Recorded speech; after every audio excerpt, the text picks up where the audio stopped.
Sacred Rite, the initiation of the queens of ancient Egypt.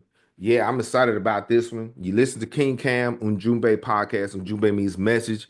And we are in the Queens of the South series. The first female pharaoh, Sobekneferu, the goddess of the seven stars. The link is in the description. So we're talking about the sacred rite, the initiation of the queens of ancient Egypt. And we're going to talk about the initiation of the queens of Egypt. And so we have a few questions. How did Queen Sobekneferu become king? Okay. Was there an initiation process? Yeah. And the fam asked the question, what was the process like when the king wanted to step down or bring someone else in his place? That's a good question. And was there a woman who was queen going through any of these initiations? Last fall we discussed the priests and their process of how they like Imhotep and how they became priests or how they became the Kari Heb. So Brother Mo asked a question: was there any queen that went through these initiations? We're going to talk about that today. So today we will discuss chapter 5 and 6 of the book. So in this section, we're going to talk about the cult of Sobekneferu and and the Heb Sed mystery. Yeah, we're going to talk about the initiation process, queens who became pharaohs, with a few exceptions. There's always exceptions to the rule, right? And we're going to try to answer a few questions. All right. So part one, chapter 4, the cult of Sobekneferu. Yes, there was a cult of Sobekneferu. All right. So Andrew Collins, he says this: further representations of Sobekneferu from her brief reign provide us with a even greater insight into her personality. All right. Her background and her achievements in life. So they include three near life size basalt statues of the monarch found in Tel Adab in Egypt's Nile Delta. It's fairly close to the border with Palestine. Now, he says the entire district marked the former site of the ancient Egyptian city of Avaris, ancient city, ancient city of Avaris, the future capital of the Hyksos kings. They have not got into power yet. These shepherd guys from the east have not rose to power yet, but they're setting up. They're setting up camp. All right. So he says whose forerunners had begun occupying northern Egypt around 1700 before Common Era, BCE. This being about a century after Sobekneferu's death.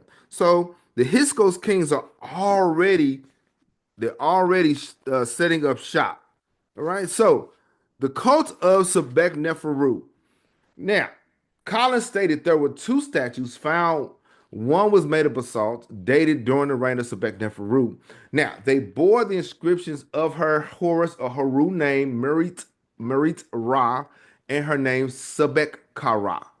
They bore inscriptions with Horus name or Haru name Merit Ra and her name Sebek Kara. Now, there's something else I learned about this name. See, I told you guys before names are important, right?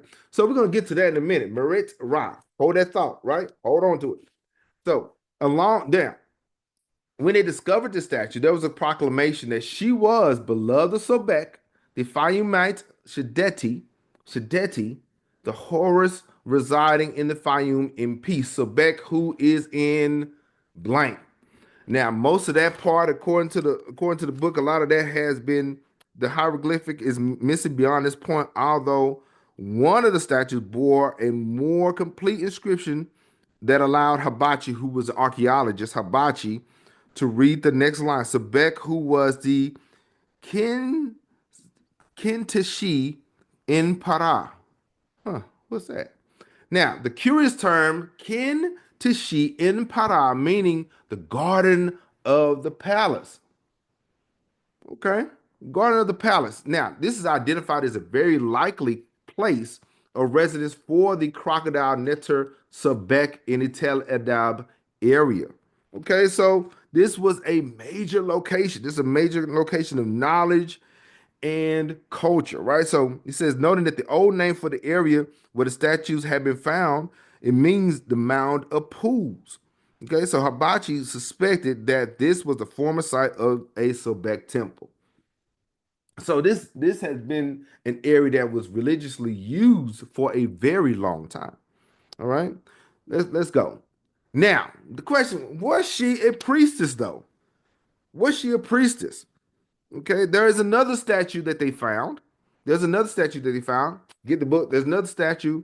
Now, because the reason why I'm asking the question in the book, I'm sorry, in the book it shows Sobekneferu kneeling in prayer.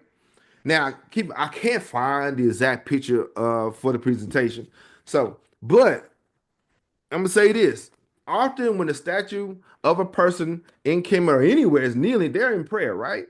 So most of the time they usually in either hold out in each hand a new pot, any NW pot, a new pot. These pots were used to pour libations to a deity or for the divine ancestors. Okay. So these pots were used to pour libation, an African custom, okay, to pour libations to a deity or for the divine ancestors, okay? That's African culture, right? So in this case, Sobekneferu was being shown as performing a priestly duty. Okay. All right. So Collins observed that she sought wisdom and counsel from the gods to help rule according to Ma'at, according to justice, according to righteousness, according to balance. Because outside of balance or justice, what do you have? You have chaos, right? So this illustration, because the statue that is shown in the book is it shows the waist down kneeling. It does not show the waist up. So it illustrates that she was an intermediary between her people and the Neteru. Now, if you are enjoying the content, don't forget to like and hit the subscribe button so you don't have to miss anything. All right. So we are getting further and further into this information. So don't forget to like and subscribe. Let's go. Now, I told you I was going to come back and get it. I told you. Now, another interesting point was that Sobekneferu's Horus name, Merit Ra, blood of Ra, this name was often used in the 12th dynasty as a title for a priestess. Yeah. What do you think? Now, honestly, I think that she was a priestess. Okay, that's my opinion. Okay, that's my opinion. She before she ascended as king, as Insubiti, as Pharaoh, she was a priestess. Okay, that's my thought. Now, so but what do you think though? What do you guys think? Did she serve as a princess? Served in this role as princess while her father and brother ruled? Okay, what do you think? Do you think that she? Because the book doesn't say. It really doesn't say. So like and comment below. All right. So dealing with the cult of Sobekneferu, it gets interesting because it takes a winding turn. So as they went to do their discovery and their archaeological findings, they found that one of the scarabs or Zephyr found bore the name king of that period, confirming that burials in that area and deposits were indeed of the 13th dynasty. Okay. So they found next to the large sphinx, uh, found at Katana and were interior to the time of the Hyksos. Is very important since it is clear that there's evidence of a cult existing during the reign of the female monarchs. So there was some folk that was really serious about Sobekneferu. There was some folk that really were ride or die for the Queen of Egypt. So there was a cult of Sobekneferu. There was some people that was really serious about it. So now we have another faction. Okay, for those who are keeping track, we have the priest of Amun. Them boys are something serious down there in Thebes. We have the priest of Ptah in Mennefer or Memphis, and we have the priest of Sobek right out there in Shadet. Now we have the cult of Sobekneferu. Man, and they for them 3 years, they was something like fanatical, right? They was something serious. So if correct, then it implies that following her death, Sobekneferu was being venerated in the future capital of the Hyksos. So she was one, I told you many times before, kings become legends, legends become legendary. So Sobekneferu gained that legendary status. And so there's further evidence that there was somebody else in the picture, Senat, the priestess. Senat, the priestess. What about her? It shows that there's some evidence of a Cult of Sobekneferu names. It comes from a tourist graffiti in a chapel attached to a tomb of a woman named Senat. What do we know about her? Who is she?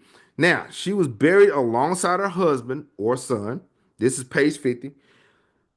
She was buried alongside her husband or son, whose name, get this, is Antifakur. Y'all are childish. Man. Okay. I'm trying to be serious. Her name is his name is Antifakur. Antefoquer. Y'all say that then. Put that in the comment. Let me know. All right.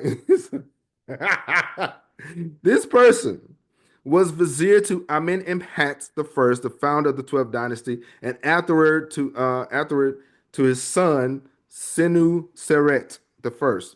It's not known whether Senat was Antifakur's mother or wife, since nothing is made clear. But what we do know is she was a priestess of the goddess Hathor or Het Harut. So she did have some kind of status during that time. She did have some sort of power. So she knows this. And so I'm sure that she used that to ignite or inspire the cult of Sobekneferu. She had the knowledge. She had the information. Some people use it for right reasons. Some people use it for the wrong reasons, right? So it is arguably because of the uniqueness of the tomb of Senat, it would receive visitors even during the New Kingdom, okay, who would enter his funerary chapel to pay their respects to the deceased Ka or the ancestors, the part of the soul that remained close to the place of interment. So much of the graffiti, okay, this is page 51. Okay, much of the graffiti inside the tomb of Senat simply includes the name of the visitor and what they thought of the tomb. Some tourists, quote unquote, however, were going there for a specific reason. This can be determined by two inscriptions. Two inscriptions. Um, it says one reads the scribe came to see the tomb of Sobekneferu. So these people 1,000 years later, this is mind-boggling to me. This is mind-boggling to me. This is amazing to me that the new kingdom is old to us. This is ancient to us. These people are visiting the tomb in that area in the new kingdom. They're looking for the tomb of Sobekneferu. They're looking for an ancient tomb. That's crazy, right? They I tell my students all the time when King Tut, who was about 17, 18 years old, looked at the pyramids were already old. They was already ancient to him, right? Let's go. That's some good stuff, y'all. So Sanat the priestess, they came to her tomb looking for Sobekneferu. He found it, and he found it like heaven in its interior. That's what he says. Okay. A second example, using very similar terminology, reads the scribe Bach came to see this tomb of this time of Sobekneferu. He found it like heaven in its interior. So they went to look for, and apparently they found the tomb of Sobekneferu.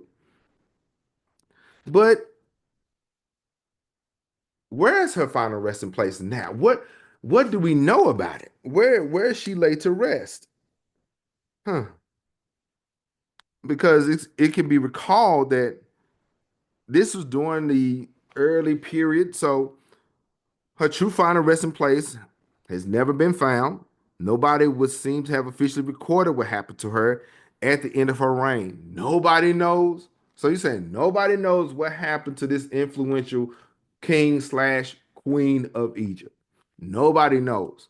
Matter of fact, when I looked in this book, the Ancient Records of Egypt, Volume 1, there's nothing about her here either. It skips.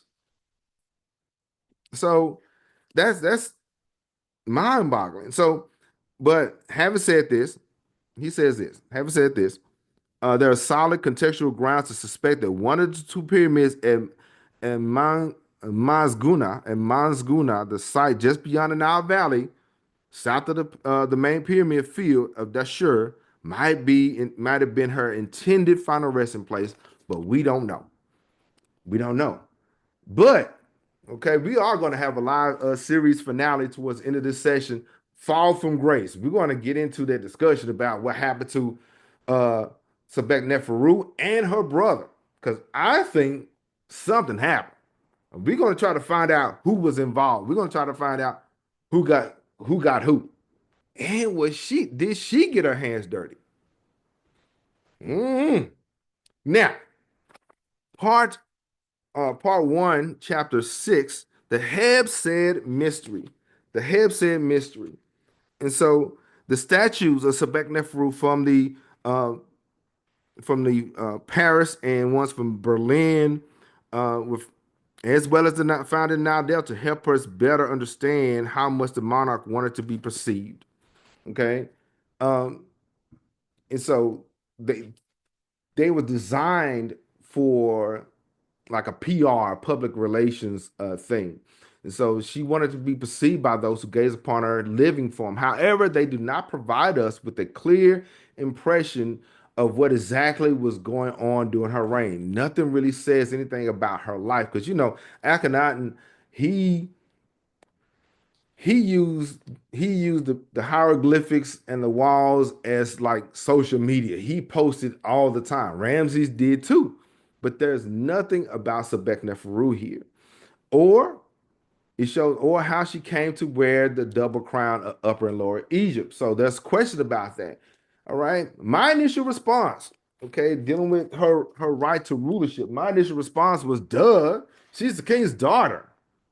What are you talking about, bro? What are you saying?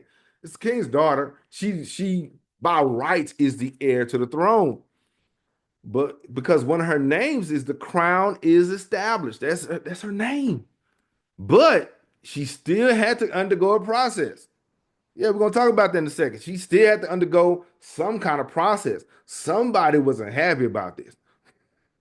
You say, yeah, you may be born like this, but are you about that though? Right? So in the book, one of the pieces of statuary that might just offer us a better idea of Sobekneferu's reign is held in New York, in the New York Metropolitan Museum of Art. I need to go there and check that out. Okay. So it is a small figurine of a royal woman made of dark green schist, schist. It is 6.4 inches high, 4.3 inches wide, with a depth of 2.9 inches. But nothing remains of the statue below the waistline. They like tearing up statues either above the waist or below the waist. It's crazy. Okay. Although it's clear that the figure was in a seated position. In a seated position. Although the statuette bears no inscription, the museum is confident that it belonged to the 12th dynasty or early 13th dynasty. So they're confident that it happened during Sobekneferu's period, and it may have been Sobekneferu. Now, according to Collins, the royal female in question wears a thick, high-collared cloak, okay, from which her left hand emerges to connect with her right breast. Okay, her garment is that which would have been worn by ruling monarchs. So everybody can't wear that, right? So the garment would have been worn by a ruling monarch following his or her completion of the Heb Sed festival, also known as the Sed festival. So this would take place. Now, the Heb Sed festival would take place around the 30th year of a monarch's reign, and involve a series of rigorous tasks and trials. I know what you're thinking. Hold on. Now, what is though? Before we get to that, what is the Heb Sed mystery? What is that? What is that about? But I got a question. I got an important question though. It's very important. Very important. Pay attention. Very important. Got a question. Coffee or tea? Coffee or tea? Like and comment below. That's good. Coffee or tea? Like and comment below. Now, what is the Heb Sed mystery? Now, the Heb Sed or Sed festival was an ancient Egyptian royal ceremony and ritual of renewal celebrated by pharaohs after 30 years of rule. But she only, okay, 30 years of rule and then every 3 to 4 years thereafter. This is important. Okay, this important ritual dates back to pre-dynastic times and continued throughout Egypt's history. The primary purpose of the Heb Sed festival was to rejuvenate the king's strength and power, as pharaohs were considered divine intermediaries between the gods and humans. Their physical vitality was connected to the prosperity of Egypt itself. You had to be in shape. Okay, it wasn't just you up here chilling, sitting on the throne with your arms crossed, looking all snooty and whatnot, looking at the people. You had to be in shape. Why? Because you may have to get active. You may have to get out there and throw hands. These pharaohs were in shape while they ruled as old as they could have been. Ramses had to do it. At 30 years of rule, he's already up in age, and then every 3 or 4 years after that. I got. What if our leaders had to do that? Had to take some kind of physical fitness test every 3 to 4 years. How do you think our leaders would do? I know one thing. I may struggle. I may struggle. All right. What do you think? What do you think? Should our leaders take a physical fitness test like the Heb Sed festival? All right. So Pharaoh, they had to do it. They had to be in shape. The ritual served as a symbolically renew the king's rule and to demonstrate their continued fitness to govern. It wasn't just knowledge, it wasn't just information, it wasn't just politics. They had to be physically able to do this. Now, the ritualistic run, I don't think it was a ritual. They had to take off. They say, you see that hill over there? Go. The ritualistic run performed by the pharaoh around a designated course where they would demonstrate a physical prowess by running between markers representing Upper and Lower Egypt. Like the marathon, like a marathon or a 5K. They had to do that. The pharaoh would wear a special shortened cloak and hold royal regalia, including the crook and flail. The ritual involved the pharaoh sitting on the thrones representing Upper and Lower Egypt, various offerings and ceremonies involving high officials and priests. Some scholars debate about its symbolic meaning. Okay, what do you think? Okay, is it just physical or did it mean something? All right, comment below. But I think this though. Um, I think it was more than just a physical thing. I believe there is some symbolism about that. There is some symbolism about there is some meaning behind it. I'm sure it may be lost to time, but it's something about that. Okay, but every 30 years and then 3 to 4, Sobekneferu, as you guys remember, she only reigned three years and some change, right? So, yeah, you guys caught it. She only reigned for under 4 years, meaning there could be no good reason why she have it on. Okay, everything's symbolic. So why is this female ruler of the 12th dynasty put that on unless they went through some kind of process? That everything means something. You don't just put stuff on and you don't know what it means or you don't know what it's about. All right. So what do you think? All right. Before I get to it though, there is a quiz review. All right. According to the video, the Essentials of the Queens of Ancient Egypt, what is not another word for Memphis?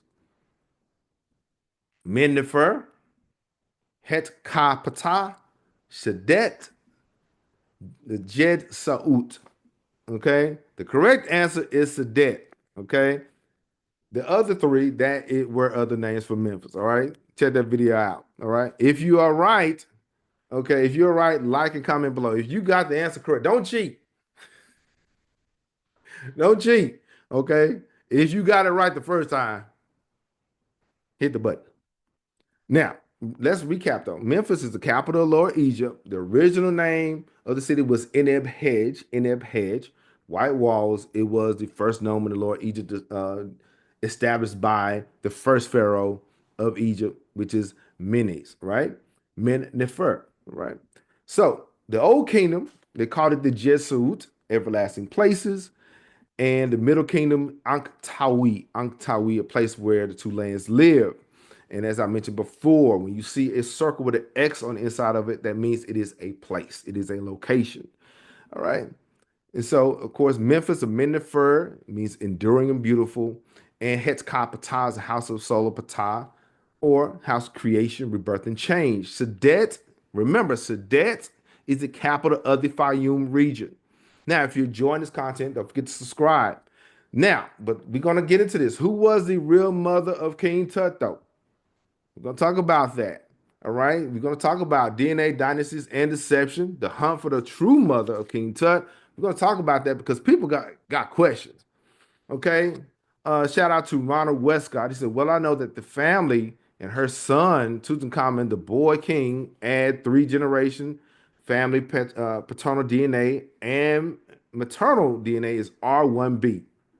Okay. And K, this is the DNA that myself and my daughter have, the same DNA. Shout out to Ronald Westcott. He basically is making the scientific reasoning that the R1b genetic code is in the southern part of the Nile Valley. Okay. So it came from the southern part of the Nile Valley. So the culture and their genetics came from the south. Also, shout out to Ali9532, one of our alumni. That topic regarding the symbols or the Jed representing everlasting, our genetics are everlasting. Okay? Our genetics are everlasting. Still digging up artifacts today as science advances, so does the DNA of one of those many ancient bones found in Egypt. Get this though, whenever they do genetic research, most of the time, they do not do the royal mummies. They don't do them. What they would do, they'll find somebody, some random cat, some random person from the Greco-Roman period who was buried in Egypt, and say, see, they have Mediterranean and European DNA. What do you think? Comment below, but we are going to get into that. So, but the old kingdom, the Jed Sa'ut are everlasting places. Ali says that topic regarding the symbols representing everlasting, our genetics are everlasting. Yeah, we're gonna talk about that though. We're gonna talk about the Jed and everything the next few weeks. I'm very excited. I'm glad you brought that up because we're gonna discuss that the Jed Sa'ut because when you look at it, I think some people broke it down. It looked like the spinal column. All right. But yeah, but the this symbol, we brought this down in a serious discussion. Discussed serious. This symbol with the circle that look like a half ankh, it is a shim.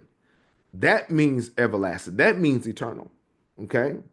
That means eternal. So, because remember, when you see the symbol of life, the ankh, it has the little stem at the bottom, circle a little bit, and then lines, and then the stem at the bottom. But without the stem at the bottom, that means eternal. That means everlasting. But we did break this down also a few months ago. Check the video out. Now, but we are going to talk about DNA dynasties and deception, the hunt for the true mother of King Tut. It's coming soon. Now, everything is symbolic. But she also has something else on. She has something else on. This is see if you look close. Come on, fam, look close. We know she has the cloak on, but something else she has on. See it? Oh yeah, yeah. On this statue, you notice her headdress. Okay, her hair wrapped behind her ears, and at the corner of her forehead is the remnants of the raised cobra representing Wadjet. Wadjet, the symbol of protection. And the rest of the snake curls around her scalp. You see the top of the scalp, you see a little circular motion there. And then you see the two incised vultures with their wings outstretched. So we have Wadjet and Nekhbet. Okay. Everybody can't put that on. Everybody can't wear that. She already has this on, which I'm still trying to find out how to. In 3 years, were you able to do that? But now she has the double crown representing protection in Upper and Lower Egypt. Because remember her NBT name is Set Sekem Nepatawi. Set Sekem Nepatawi, the daughter of the powerful and mistress of the two lands. That means that the protection of the Nekhbet and Wadjet would have been bestowed upon her at the time of her coronation. So she was official, but she was made official though. She had to go through a process, y'all. I'm thinking about it. She had to go through that process, right?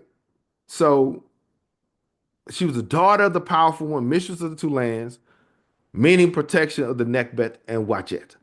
The two ladies, yeah, two ladies.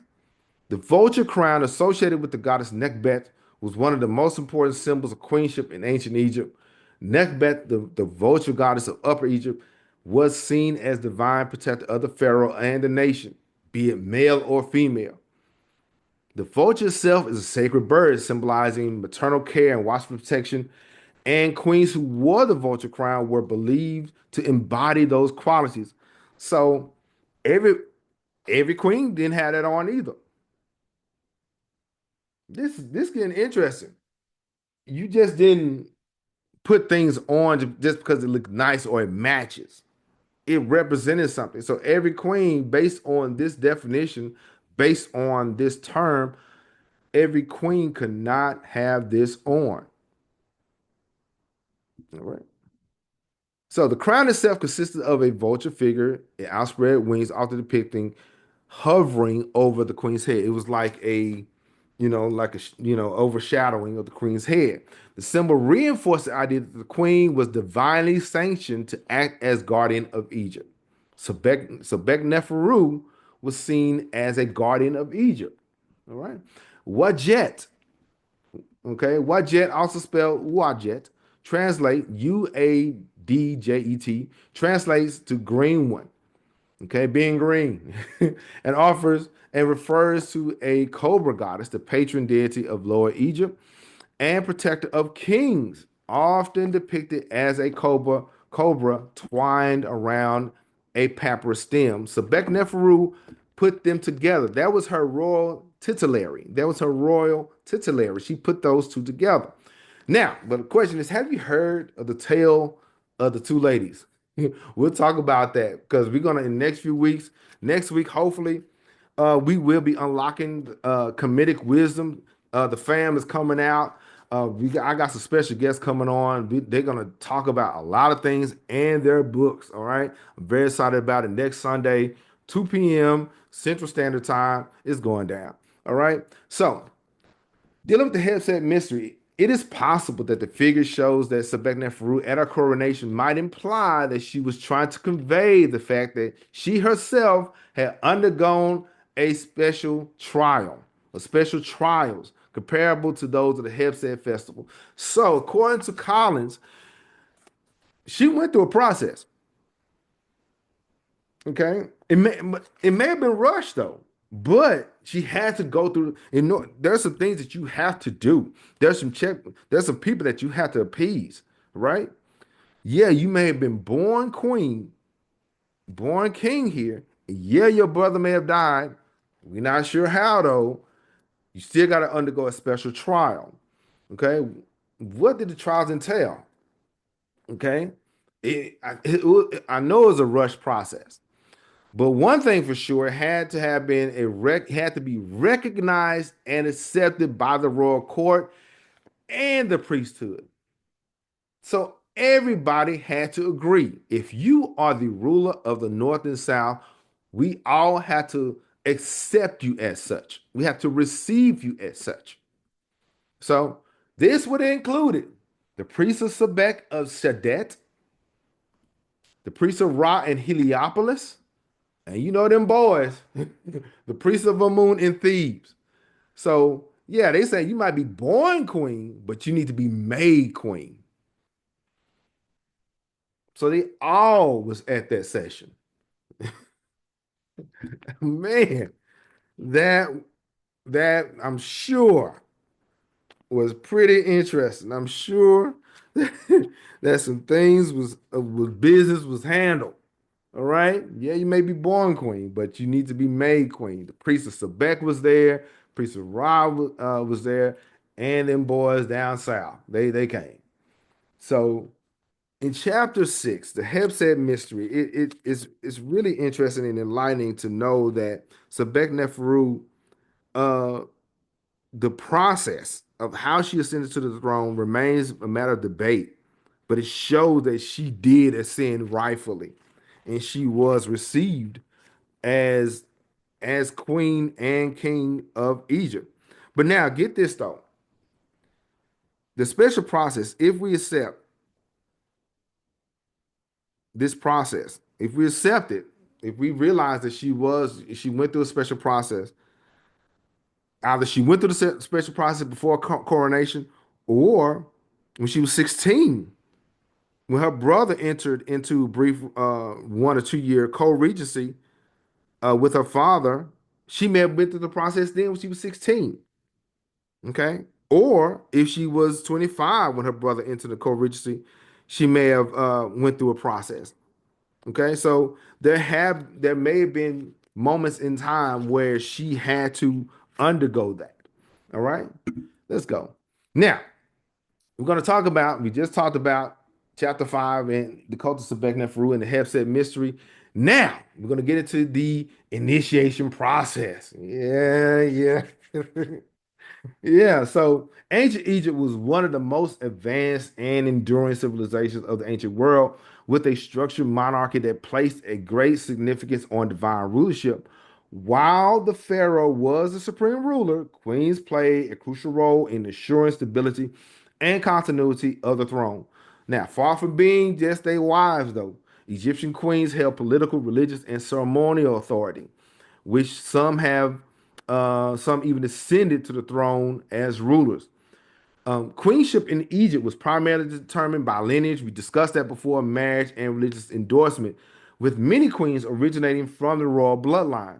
The priesthood played a fundamental role in legitimizing the queen's authority through sacred rituals and divine proclamations. Ceremonial rites, sacred rites, including coronation processes, initiation rituals, and further solidified their status within the monarchy. Now, some sources say there's no direct evidence of formal. This is what the sources say. There's no direct evidence. We see everything, but we don't see anything. Some sources say that there's no direct evidence of a formal initiation process for queens. Various ceremonial rites marked their ascension. But we know there's a process. We just got through talking about that Queen Sobekneferu had a special process. So they went through something. All right. Now, queens were often depicted participating in sacred rituals, okay, which may have served as initiation into their divine role. The process of queenship may have included a series of religious ceremonies that validated their status as intermediaries between gods and the people. Now, some scholars argue that queens underwent purification rites before their formal recognition, because the question is, what was their initiation process? Purification for sure. These rituals performed in sacred temples likely included offerings to the gods, uh, anointment with sacred oils, the donning of specific regalia, like the Heb Sed cloak, such as the vulture crown, which symbolized protection and divine authority. Um, Now, here are some initiation processes, right? Queens of ancient Egypt had a complex and it involved several important rituals and ceremonies. One of them is the royal marriage ceremony. The primary path to queenship was through marriage to the pharaoh. Okay, often accompanied by elaborate ceremonies. All right, these marriages were sometimes arranged for political alliances and could include foreign princesses, coronation rituals. While it's not as elaborate as the pharaoh's coronation, the queens would receive royal regalia, including the vulture headdress representing Upper Egypt and the uraeus or cobra symbol. So, Nekhbet and Wadjet that symbolizes royal authority. Another thing, divine association. Okay, we talked about how Queen Sobekneferu, she aligned herself with Sobek, right? Queens were initiated into divine roles, often associated with goddesses like Heteru, Hathor, Isis, or Mut, M-U-T, Mut. Okay, this association was formalized through rituals that connected the queen to these divine powers. Temple ceremonies, as part of their initiation, queens would participate in temple rituals, often related to fertility and abundance, reflecting their role in ensuring the royal ascension or succession. Titulary establishment. The queens would receive formal titles that establish their position, such as the great royal wife, lady of the two lands, or God's wife, or daughter of the powerful one, like Sebek Neferu, daughter of the powerful one, right? Now, quiz review though. According to Lost Kingdoms of the Ancient Fayum, what was the capital city of Fayum? Thebes, Memphis, Sadet? The answer is Sadet. All right, you guys are doing good. That's good. Let's go. Remember, there was multiple seats of power. I learned Thebes was the only seat of power. Okay, and so in the Fayum area, in the Memphis area, all right, Sadet. Okay, Sadet right here. All right, was that major area. Sadet was the capital. Fayum, the Fayum Oasis was the region. Okay. Now, dealing with the initiation of the Queens of Ancient Egypt, one of the fam is saying quite fascinating the stories of the female pharaohs. I must say, it's a lot of information to process. It is. I did take some notes. She said, two queens stood out for me. First off, Queen Hatshepsut, with the way she portrayed herself, beard and all. It made sense because of society in which she lived. Second Queen Sobekneferu, who, as you mentioned, was directly descended of pharaohs. Plus, she sought to rule Egypt in a more traditional way versus the progressive way in which her brother ruled during her reign. Shout out to Mama Shalanda 9822. Shout out to the fam. Yeah, we're all learning together, y'all. I'm excited about that. So we talked about really quick. We're gonna get into the queens who became pharaohs with a few exceptions. I forgot to answer that. Queens who became pharaohs with a few exceptions. Sebek Neferu, okay. Sebek Neferu was the first confirmed female pharaoh of Egypt, as we're talking about her, as the daughter of Pharaoh Amenemhat the third of the 12th dynasty. She ascended to the throne after the death of her brother. We still got to talk about that. So Beck Neferu adopted traditional male role, as we just mentioned, as the fam just mentioned, the traditional male role, royal regalia and title signify her acceptance as a legitimate ruler. Hatshepsut, okay, one of the most renowned female pharaohs, assumed power during the 18th dynasty, centuries later. As a daughter of Pharaoh Tutmosis I and the great royal wife Amos, she was married to her half brother, which is weird, Tutmosis II. After his death, she initially served as regent for her young stepson Tutmosis III. That was Wait a minute. So I didn't. I'm learning something new all the time. Tutmosis III, that was her stepson. Now we kind of understand why when he got into power, he started knocking stuff down. Was there some was there some friction between them two? Hmm. So Hatshepsut's reign was marked by stability, economic prosperity, and grand architectural achievements, including the construction of her mortuary temple at Del Bahari. Unlike many rulers who engaged in military conquest, Hatshepsut focused on trade expeditions. She went to the land of Punt, okay, Ta Neter, God's land. Okay, she did it. She mentioned that, and she had trade expeditions elsewhere, particularly the land of Punt, which brought wealth and resources to Egypt. Tai, Queen Tai, King Tut's granny. That's King Tut's granny. Okay, although Tai and her daughter-in-law Nefertiti never ruled as pharaohs, their influence over the kingdom was immense. Okay, Queen Tai, the wife of Amenhotep III, wielded extraordinary political and diplomatic power, often depicted as an equal to her husband. You will see pictures of her sitting right next to Tutmosis III. I'm sorry, Amenhotep III. She played a crucial role in maintaining international relations and was respected by foreign rulers. Now, similarly, Queen Nefertiti, the wife of Akhenaten, was instrumental in religious reforms, particularly in the promotion of Atonism. Okay, the belief in one God. In that sense, some scholars speculate that she may have briefly ruled Egypt after her husband's death. Well, okay, that's interesting. Okay, these queens, though, Queen Tai and Nefertiti, these queens exemplify how Egyptian royal women could wield power beyond the traditional role of just the king's wife, just the girl over there. Okay, but what about your top five? Yeah, we're gonna talk about the queens of the Nile Valley. We're gonna talk about my top five queens of the Nile Valley and a bonus. So, yeah, there's a bonus. We're gonna talk about that. We're gonna talk. I do have my top five. All right, you have your top five ready too. And should we discuss the top five priestesses of Egypt? Right. So let me know.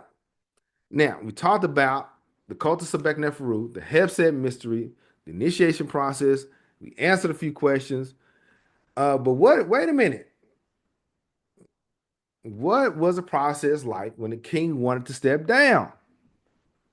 Hmm. Another time. We out of time. So, but the queens of ancient Egypt were far more than the wives of kings. They were pivotal figures in maintaining dynastic continuity, religious traditions, and political stability. Okay, while most queens gained their position through marriage or birthright, a few exceptional women broke barriers and ruled as pharaohs, shaping the course of Egyptian history. The priesthood played a vital role, as you can see, in legitimizing their rule as insubiti, and ceremonial initiation processes ensured their divine connection. Symbols such as the vulture crown of the goddess Nekhbet reinforce the sacred nature of queenship, while the legacy of rulers like Hatshepsut and Sobekneferu proved that women could wield supreme power. The Egyptian queenship was not merely an extension of the pharaoh's authority, but complex institution that allowed women to ascend to the highest levels of political and religious influence. Their reign served as lasting testaments to the power and resilience of female leadership in one of history's greatest civilizations. We just talked about sacred right, the initiation of the queens of ancient Egypt. If you want to know more about the queens of the South, I do have a video about that. If you want to know about the series, I got a playlist. All right, listen to King Cam Ujumbe Podcast. Ujumbe means message, and I will talk to you later. Two up.